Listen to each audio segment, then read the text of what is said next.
So, very good afternoon, everyone here.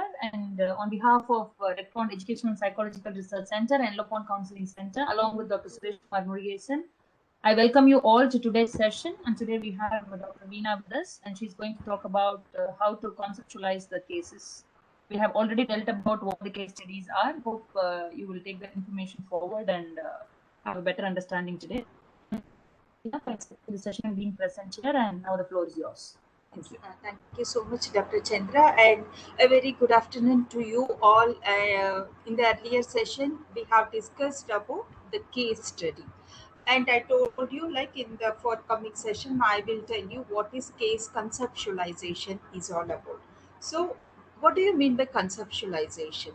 So, when you are gathering certain information, so what will you do with the information you have gathered? So, you have to put it in a structured manner, try to analyze and get into the nuances of that and try to find out the themes or the problem, or so that it will be helpful for you as a counselor to help the client. So let's see what are the steps that are involved in conceptualizing a case, and what are the different factors that attribute for this case conceptualization. So basically, a case conceptualization is a process. It is like a mind map. So when you, as psychology students, we all know, like if you want to like or tend to know certain aspects or to have better understanding, we usually use the mind map, isn't it? So this case map for better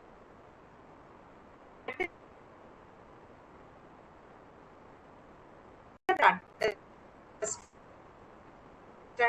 of what the client is presenting to you. Sometimes, like while you're taking exam, is it okay for us to that in a counseling process? It will be helpful for you to note the key points. So, to through practice, you will tend to ace in this case conceptualization. You just like that. Will this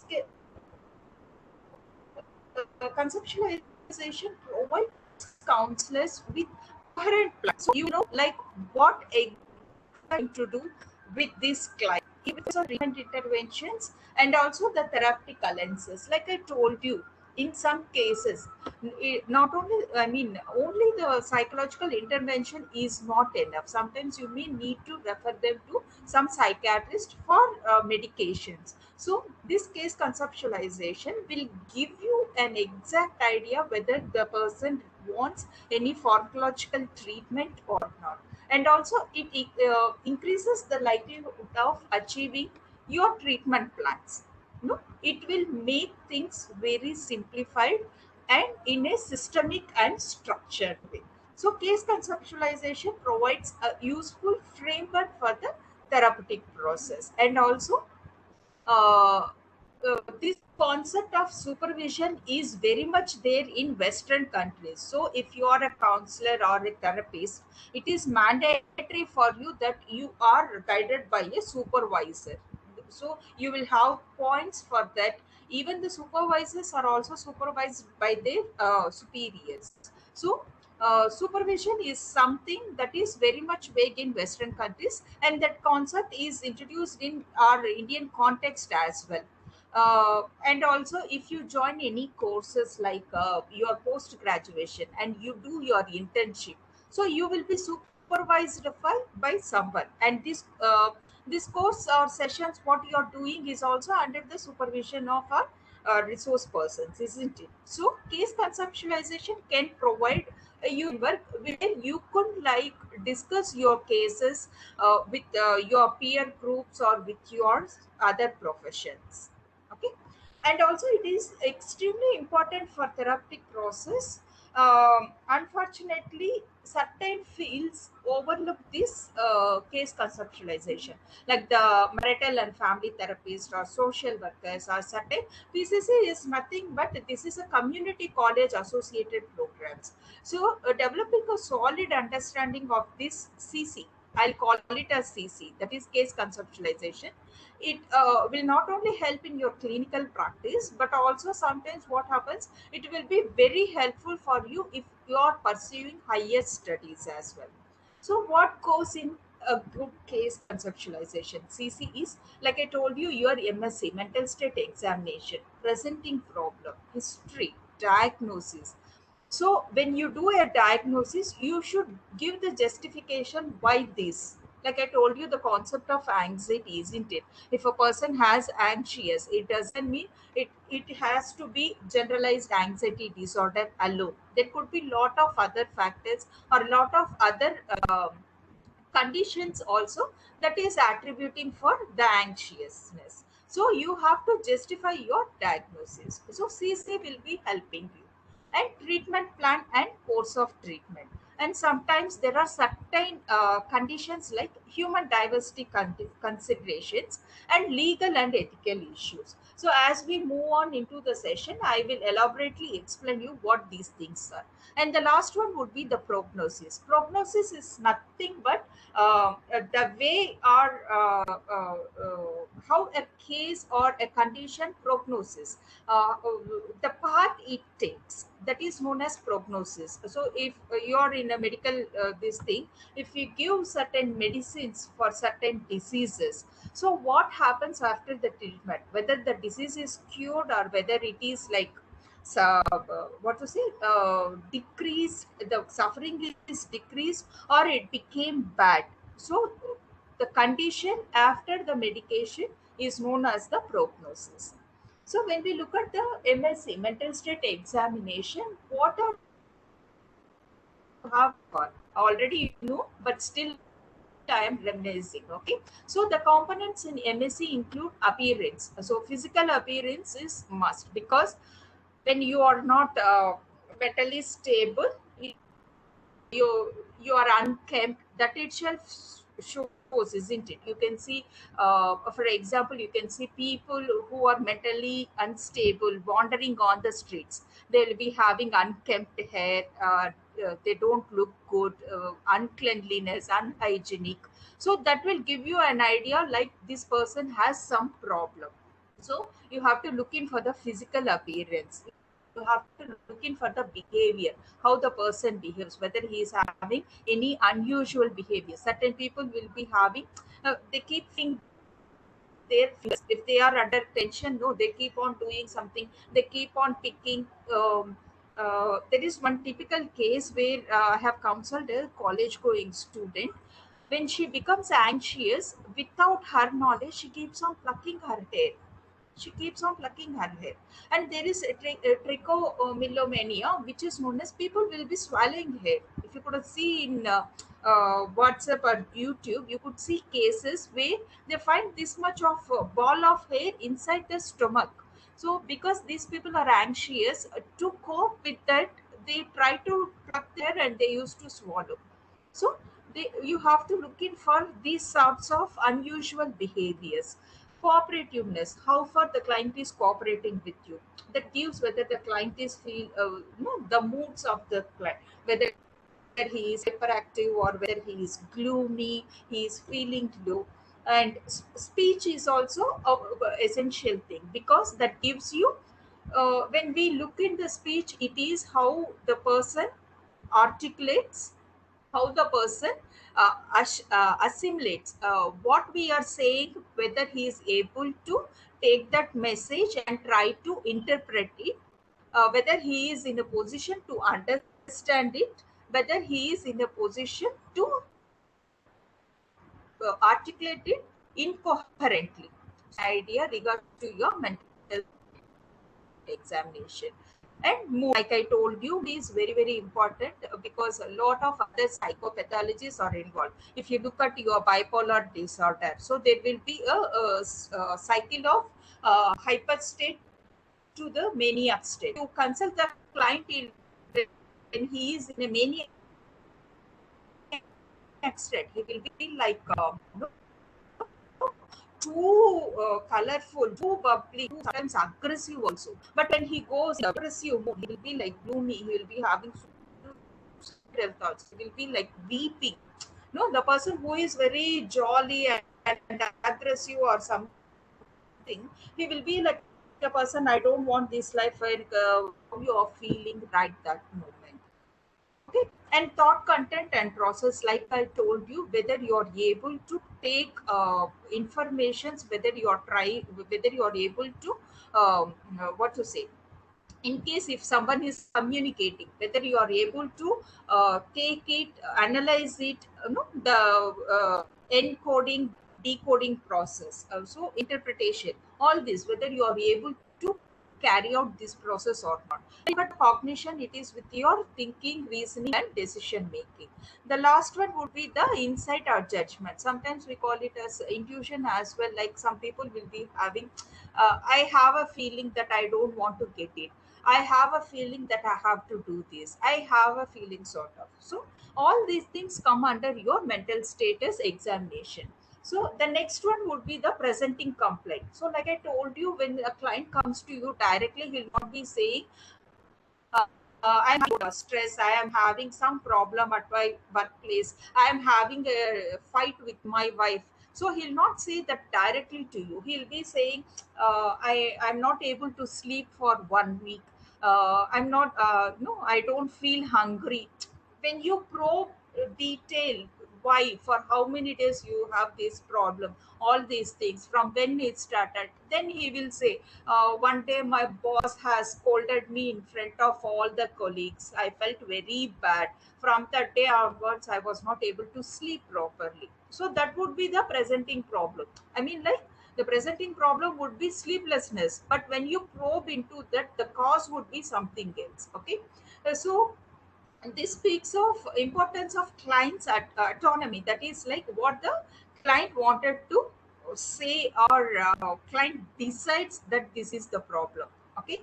uh, uh, in marital family therapy or social work or PCC, you may see like they have their own questionnaires. So they give these questionnaires and ask or collect information from the clients. But in your counseling setting, that may not happen.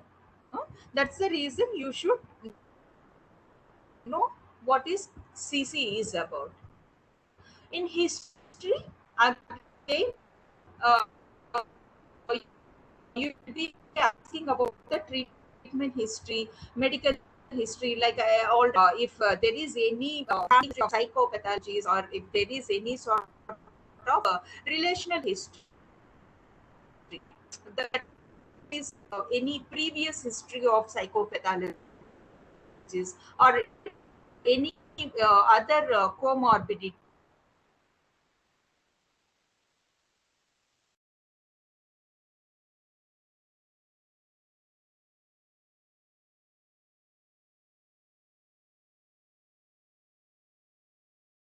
the therapist to consider the contextual factors. Like I told you, what are the factors that are attributing to the presenting problem. So, uh, when you come to the diagnosis, you will, like I told you, depending on what the client said, you will be doing your provisional diagnosis. Provisional diagnosis is nothing but this could be so and so condition. Okay. Once you do the entire assessment and the entire analysis, then you will come up, no, this is what the diagnosis, that is your formal diagnosis. So like I told you, you will be referring to your ICD-11 or DSM-5. So these things provide the criteria for all mental health diagnoses. Like I told you, they will be giving like 10 points for alcohol dependence, or these points for being called as bipolar, or these points. So when we ask about depression, there are quite a few things that has to be criteria that has to be fulfilled for a person to be under depression. So it has to be for more than 1 month or 6 months, isn't it? More than that, if a person is having hopelessness, helplessness, guilt, suicidal ideation, loss of appetite, loss of sleep, insomnia, all these things, mood swings, then the person is said to have depression. So you will have all these criterias. So CC helps you justify your diagnosis because the client has come up with all these problems, and you have referred or you have aligned some solution that client is suffering with so and so. So we look at the orientation. Okay, some of the things you have when you are making decisions is whether the theoretical choice is based on symptoms you have seen, or sometimes it is with your personal preferences, or whether no your client's goal sometimes will make you to approach in a particular manner. So sometimes it will be saying, I want to have so and so goals. Then you will altering your treatment plan according to that. Okay. Or sometimes when you are working for certain agencies, like I told you, the supervision concept is there in Western countries, and you will be working for certain firms. So there will be people who will be only doing CBT, or people who will be only working with certain therapies. So if you are working under them, your therapeutic module will be like modality will be similar to what the firm or the agency has taken. So these people will be taking up cases only where CBT works. Okay.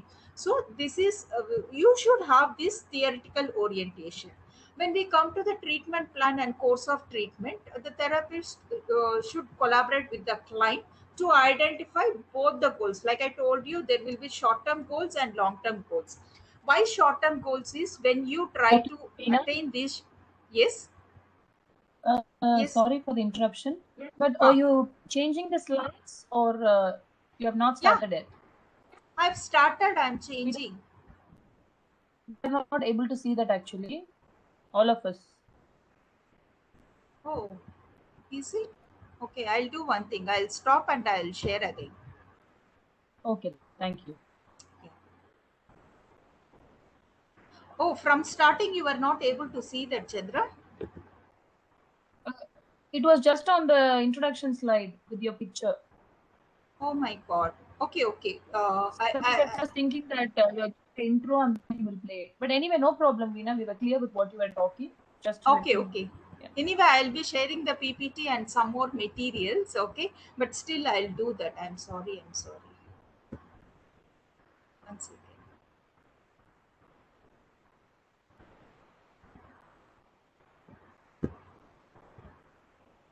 Dr. Chandra, please let me know if you're able to see these.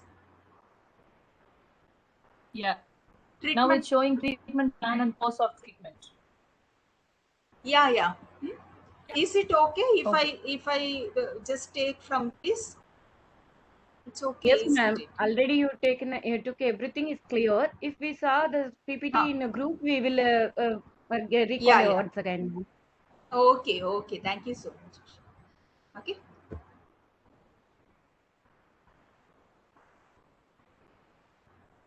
Okay. So that is with the treatment plan. Okay.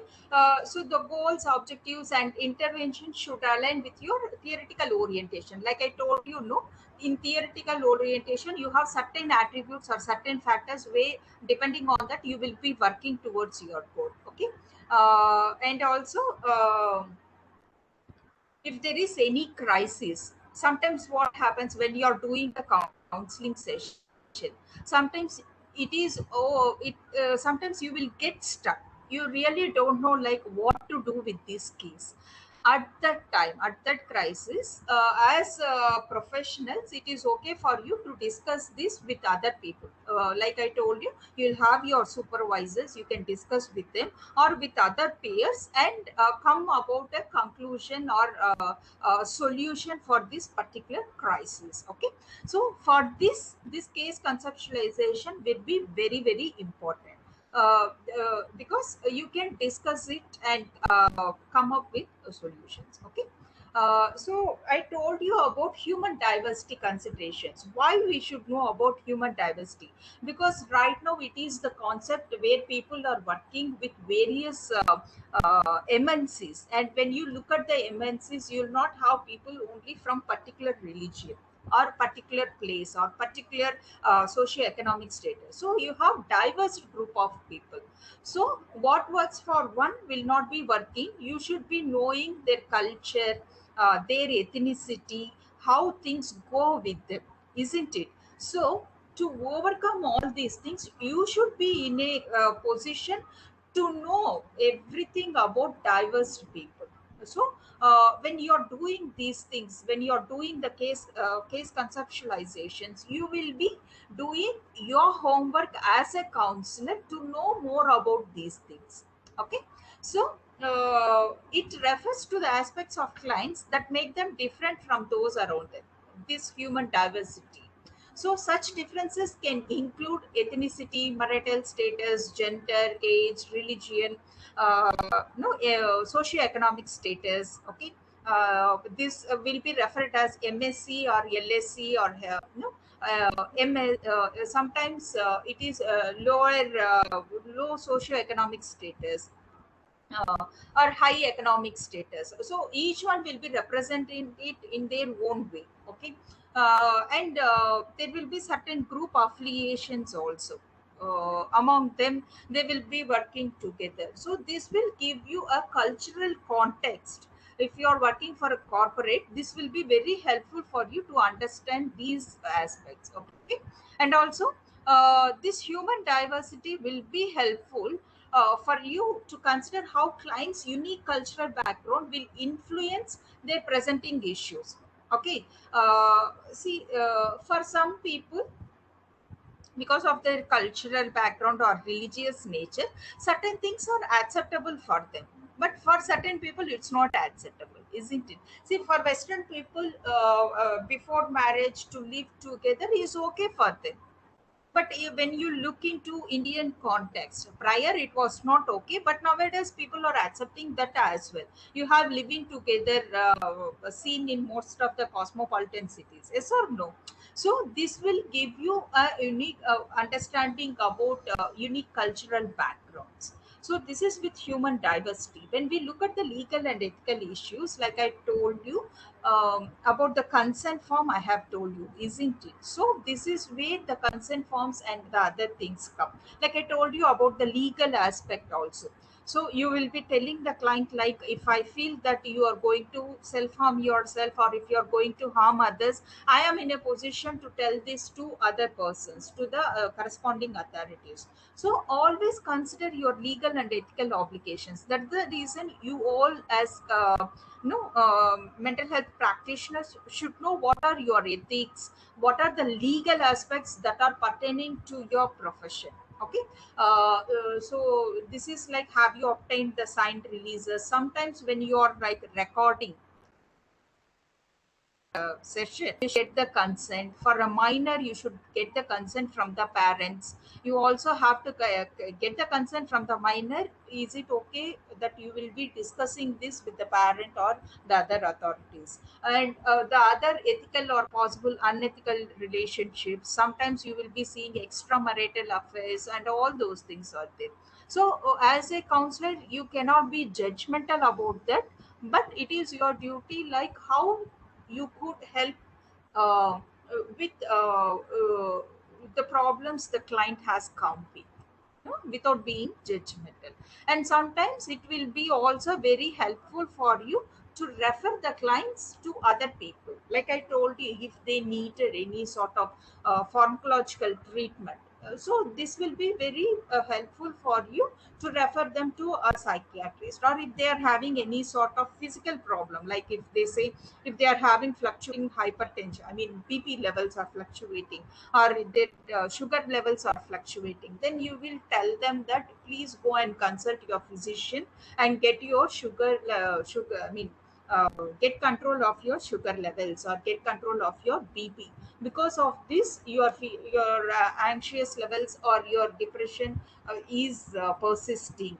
So once you control your BP and sugar, there will be a huge impact on your moods, or will be your anxious levels, or your depression will also will be altered. This is like the foundation of CC, case conceptualization.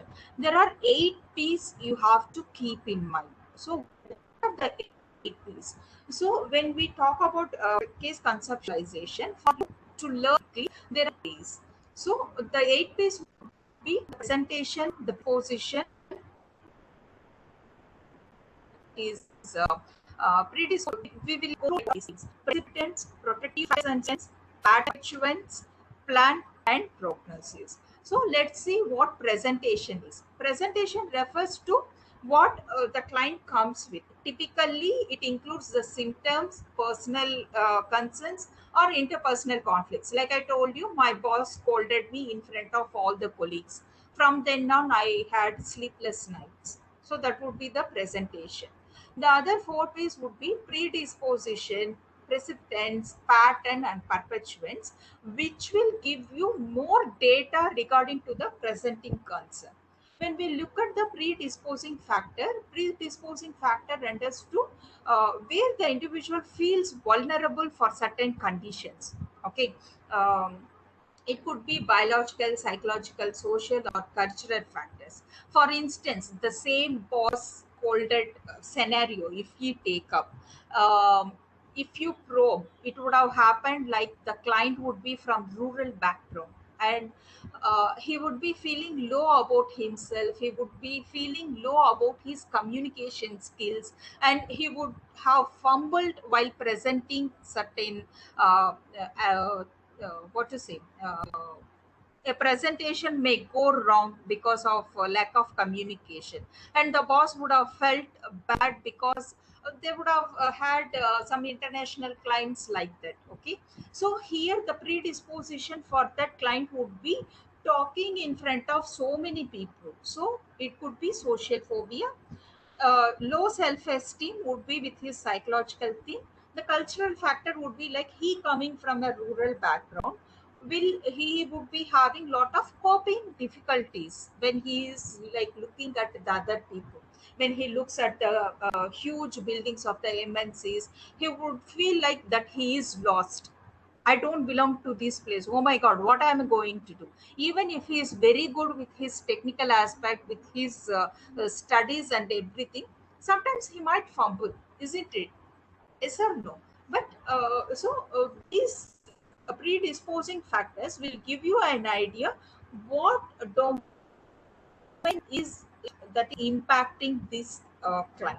Like we all have the different domains for health: the physical, the emotional, the social, and spiritual domains. So this will help you to know which factor is affecting this person more.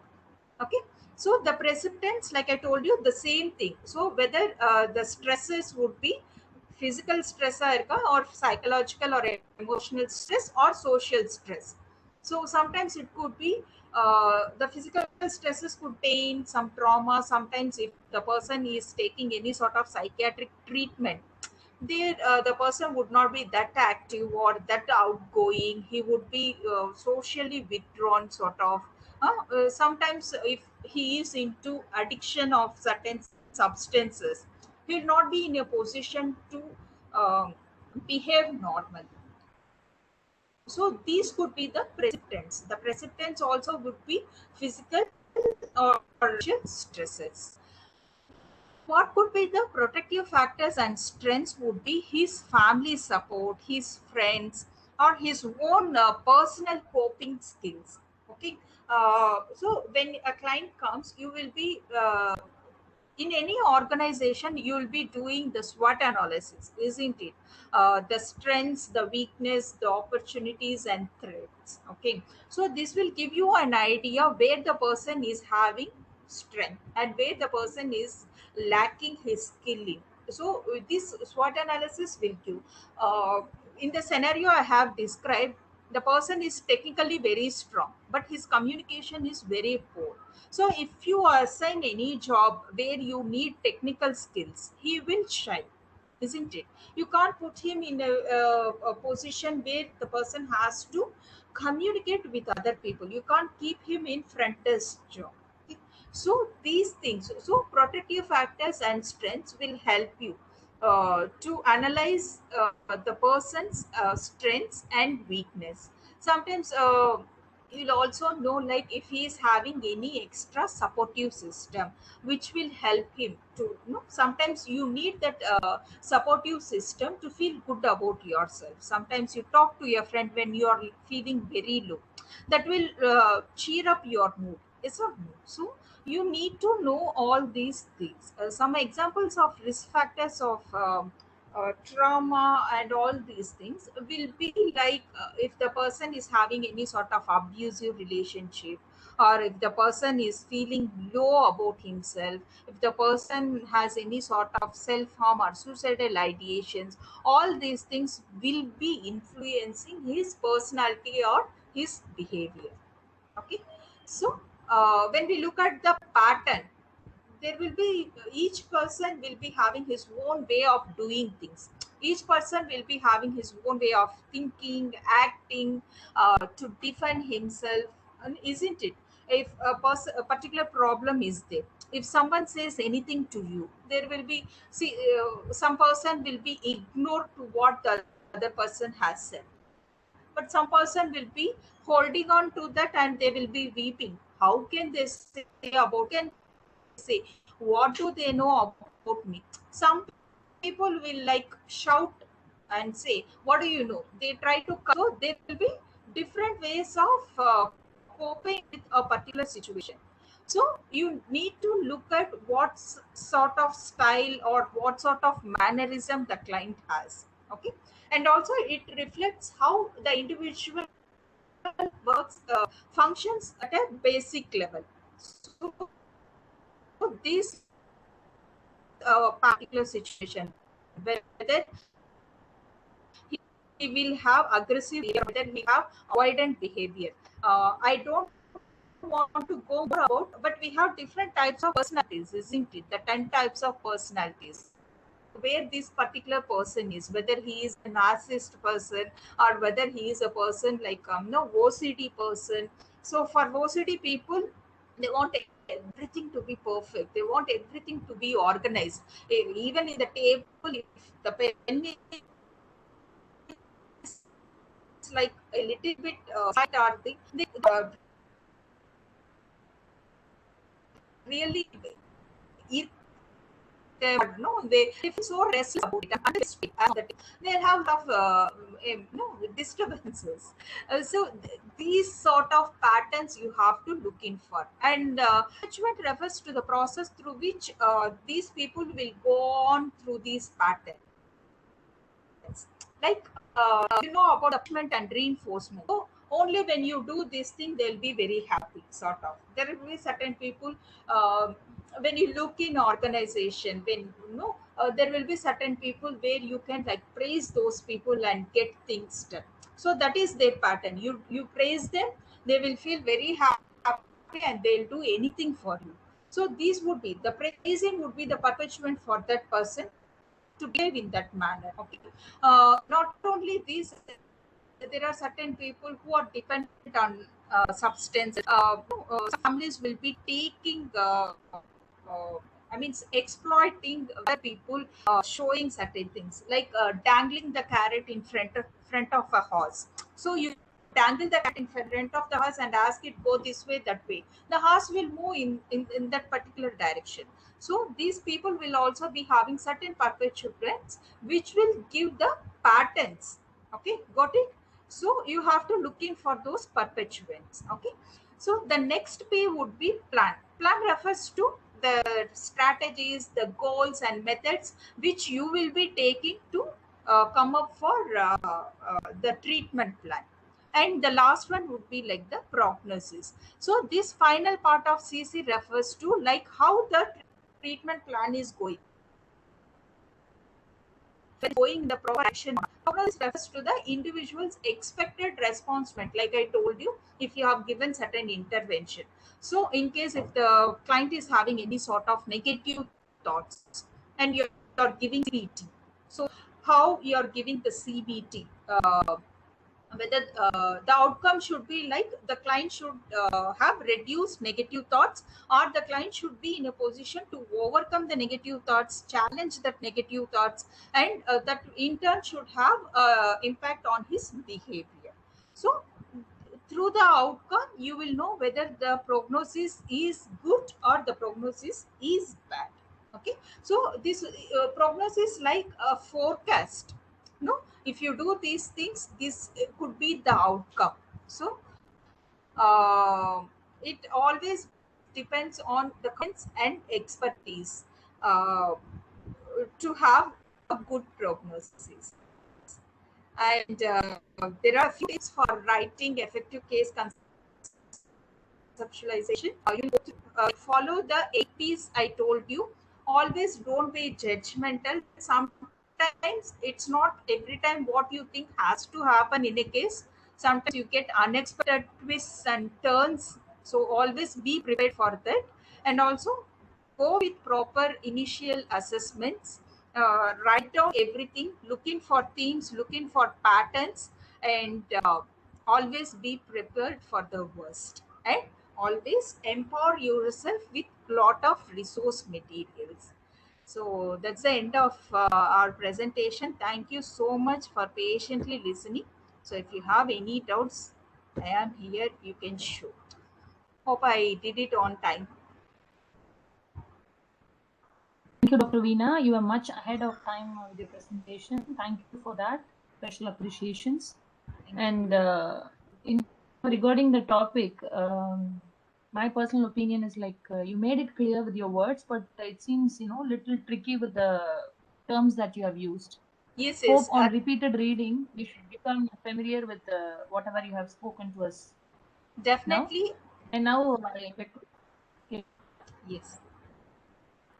now Yes, I request the definitely. participants to ask your questions to the resource person, and we'll discuss. Ma'am, shall I, Yes. ma'am? Yeah, Ma'am, please. ma'am, actually, while saying human diversity and all that topic, ma'am, uh, Huh. uh, I have no doubt with that. I'm taking that as it is, but I'm Huh. confirming with you what I am my understanding is right or not. Huh. If we are a premarital counselor, if the client is coming for the premarital, we must know about the family setups, different variety of family setups, so that we can help them. Huh. And also, we must know about the client is in which family setup. Yeah. Sorry, which family, or like the joint family, or like that. We must know about their background also, so that we can guide them properly. So if we are moving with any case, we must know about each and every background of that. My is my understanding Yes. right, ma'am? Yes, Vishal Mukund. Exactly like, for instance, you have given the scenario of premarital counseling. Like human diversity will give you perfect example of understanding in premarital counseling, because both will come from different backgrounds, different cultures, different religion, or different regions also. So right from their habits, right from their food habits, uh, the way they communicate in the family dynamics, entire thing will be very different from the other way. Okay, even when we are marrying in South India also, okay, each religion will have their own particular way of practicing certain cultures, yes or no? So there will be very diverse culture, so you should understand both concepts. And while you are doing the marital premarital counseling, you have to like counsel both the parties. You can't counsel only a single person. So you have to counsel both the bride and bridegroom and tell these are the things you will be looking in for. These could be the no the perpetuating factors for you people. So you have to be prepared. So tomorrow any problem arises, you should have an understanding between you people. Like I told you, the values, beliefs, and attitudes. There is a questionnaire also on VAB. If possible, I'll take it out and send it for you. So mostly, when you are doing premarital counseling, you will give this VAB questionnaire for them to fill it up, so that it gives an idea like what are the values, the beliefs, and attitudes each person is having in which area. That also has different compartments, of values, all these things. So it has on your communication, on your understanding, on your family dynamics. See, like when I talk about types of families, it's not only about the joint family and nuclear family.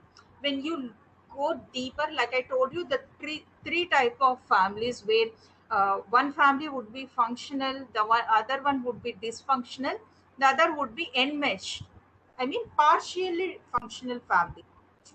In one family, everyone is involved in the family. You take a small decision, you will involve each and every family member. In one family, nothing is there. In enmeshed family, two people will be at one party, one person will be left out. Okay, if there are three persons, say father, mother, son, or daughter, the mother and son become one party. Okay, coalition between mother and son. The father is left out in any sort of situations. So that doesn't work. That's not a healthy pattern, isn't it? So all these things you have to consider. So while doing this CC, case conceptualization, you will be asking all these informations. Then you will be coming to know, okay, this is the scenario, these are the factors, these could be the precipitating factors, this is how the client will be reacting. Some people will come without chumma, without any reason also they'll be, so they'll be paranoid. Okay, ma'am, that in office when I go, everything will talk in hush hush voices, they're talking behind my back. There will be nothing like that. If you probe, that person would be belonging to paranoid personality. So he will be assuming that people are talking behind. So you, this CC will be helpful for you to know the patterns, how the particular client thinks, behaves, what is his personality style. Sometimes people will be outgoing like extroverts, some people will be very introverts. It's okay for them to be different. Okay, but you should have an idea with whom you are working. So CC will give an idea and freedom for you to work with your client. Okay, it gives you a better understanding for yourself as a counselor, how you are going to work with your client. Okay, am I clear? Yes, ma'am. Clear, ma'am. Yeah. Thank you, ma'am. Yeah, any other doubts?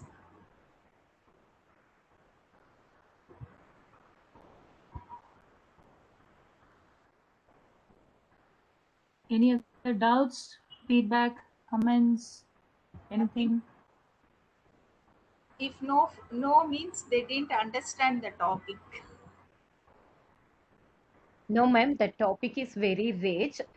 So we can't ask the doubt as it is, ma'am. So we are just we swallowed now. So we are என்ன சொல்றது, நாங்க திரும்ப திரும்ப அதை அசை போட்டு தாங்க ma'am உங்ககிட்ட கேட்க முடியும் டவுட். இது அண்டர்ஸ்டாண்ட் I was பண்ணவே about to தெரியாது. I was Exactly. about to say this, Veena. They have just gulped it. Now they have to bring it out to munch like the cows. And she said exactly Asapodan. See, for you, I'll send you a case scenario of Beck Institute. They have given a case scenario. So how they have taken this case for case conceptualization, I'll send you in group. While you go through that, then you will have an idea what are the things they have looked in, what are the things they have identified, how they work in this case. So that will give you an idea. Okay, and like I told you, I we gave you case study templates. So try to uh, put any case, no, your own case in that case template format, and try to do case conceptualization. The more you try to do, the more you will learn. Okay, probably instead of MCQ we can give this as homework. This is a good assignment, Dr. Veena. I agree with what you're telling. But the MCQs is mainly aimed at what, to know what has reached them, what they have learned, Exactly. and also to know where we can improvise further. Only when they think about what they have learned, we can know where we can improvise our, stuff. And only for that, the MCQs are there. So you can't escape out of it. Veena ma'am, just to add on to whatever you said, you just Yes. spoke about culture and all that. Yeah. In fact, there are a lot of studies. I think there are some good books on culture and psychiatric illness. In fact, some of the delusions and hallucinations, the content of them is actually related to the culture and the religion. And if you must be aware that even the hysterical, the possession syndrome, no, Yes. Like when you see people getting possessed in, temples, that has a religious this one. Yes. So it is something like it's an emotional problem, but reflecting as that. So that is something, culture is always related to the, the kind of symptoms Ex- which the patient expresses. You must be knowing about it. So I Exactly, thought I'll ma'am. just tell you. Some of the Yes, delusions also. yes, ma'am. Because Hmm. see, Hmm. because we are addressing in open Hmm. platform, we can't track the religion. That's the reason I have Hmm. kept it very, Okay, okay. No, very, no very issues. No formally. issues. I thought I'll just tell Exactly. you because I read So this in something. yes, yes, that's there. That's the reason. Hmm. All these possessions Hmm. are people Yeah. going in search of Hmm. certain people. No, Hmm. to talk in colloquial language, pay ஓட்டுறது. That's what they Pay say. out the correct, Yes. exactly. So Pay out the correct. yes, Correct. all these things would be Correct. like culturally biased things. So you need to Correct. know Correct. these. And Hmm. sometimes what happens, you can't hurt the feelings and sentiments of the client as well. So you Exactly. have We to need to be, be very careful. yes, Yes, you ma'am. have Yes. to Yes. treat very carefully on those things, like Hmm. you, as if you're treating on no glass Hmm. pieces. Okay, you should Correct. not Correct. hurt them. Tell And them you have to be very guarded and this one. I yes, understand, ma'am. Ma'am, and one yes, more thing, no, like see if you take depression, no, like the kind of symptoms you call it depression in the West, but at the end, if you take it in the in India, people would just tell you, give you more of the psychosomatic problems like fatigue, headache, and tiredness and all that. So that thing is also there when you see, talk about depression. They would directly call it depression in the West. So that is something which I could think of, and I thought I'll just share it. see. Nothing else. uh, No, that's what, ma'am. In depression, sometimes Hmm, if it is not addressed properly, because you have like hmm, acute hmm. depression, you have chronic Correct, depression, correct. and you Hmm, have dysthymia, cyclothymia. So correct. depression as such is like a ocean again. So Hmm, if it is like there are certain people, hmm, dysthymia, you do hmm, anything for them, also their reaction would be, uh-huh, okay. hmm, hmm. So they'll not have any happiness. Okay. They keep Correct, on correct, complaining throughout their life. Whatever you correct. do, you buy Hmm, them a big diamond necklace hmm, and give that, also their hmm, reaction. Uh-huh. hmm, Sort of.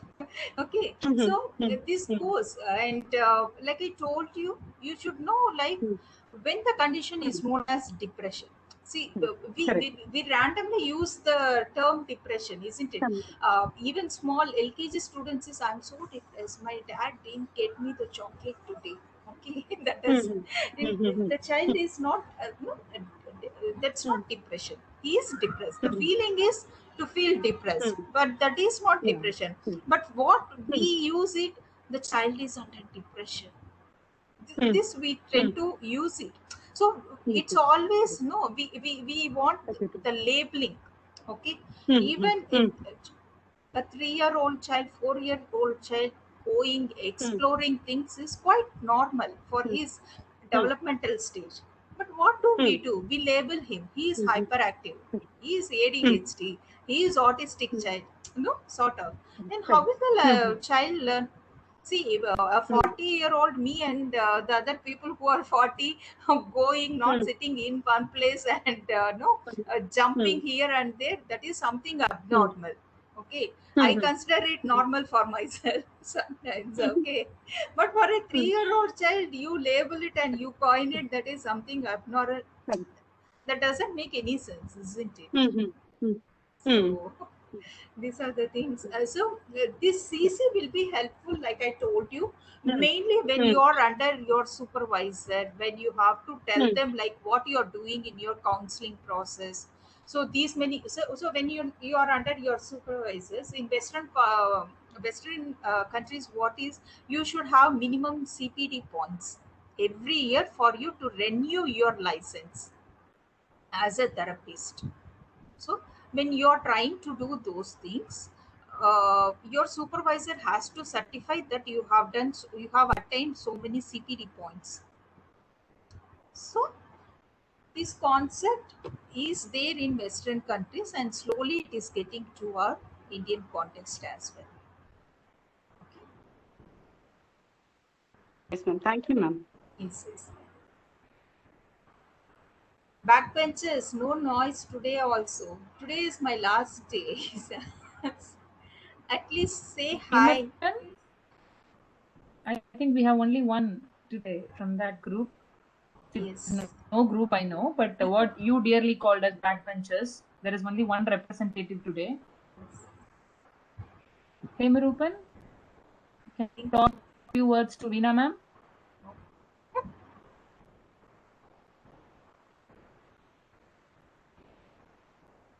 And Archana? I'm really surprised. Yeah, I'm really surprised that we have participants in the group, but they can't unmute. I don't know what the problem is. Oh, No, it is not they can't, Veena, that they don't. okay. Okay. So, So, Veena ma'am, actually, this time, if all the persons in the session have no doubt, a gentle reminder, you say you will explain a thing in aha. this group Yes, for yes. us. Yes, you have sent me like a particular context and the year mentioned in that. See, when we are doing case studies and when we are doing research papers, there are different formats you will be following. So there is one APA format, no, American Psychological Association format, and there is Vancouver format as well. So while you are like presenting certain context, you will be adding the year in which they have said this, and also in which context from that reading. So all those in the bracket will be mentioning. These are known as citations. Okay, citations in Spell it once again, ma'am. Citations, citation. So while you are doing your research work, you have to attach your review of literature, and when you have done your this thing paper discussion எல்லாம் முடிச்சிட்ட பிறகு you will be attaching the bibliography. So already என்னென்ன studies பண்ணிருக்காங்க for this particular study, were there any previous studies and all those things. So while you are presenting it in a format, there is a APS style of writing your paper, or Vancouver style. A lot of things are there. So um, there are certain websites known as PubMed or Mendeley, where you can go and go through lot of peer-reviewed journals, lot of journals. You can like log in yourself, and yes, lot of things are there. So in that you can see, so that represents the year in which they did that study, or they have told this particular sentence, uh, how many times it has appeared in that particular place in that book. So each number will be representing each heading. Okay, so that is what. So I told you, I'll tell you. Yes, Thank you, ma'am. lot of Thank you, ma'am. yes. so Yes. I think we are done with the discussion, and any volunteer is most welcome to give your words of thanks to a resource person today. First come, first serve. Let's go bye bye. Then always I'm. Please go ahead, Vishal Mugund. Yeah, thank you, friends, for leaving this chance to me. So first, thanks for you all, and I thanks uh, from my bottom of heart to our beloved Veena ma'am.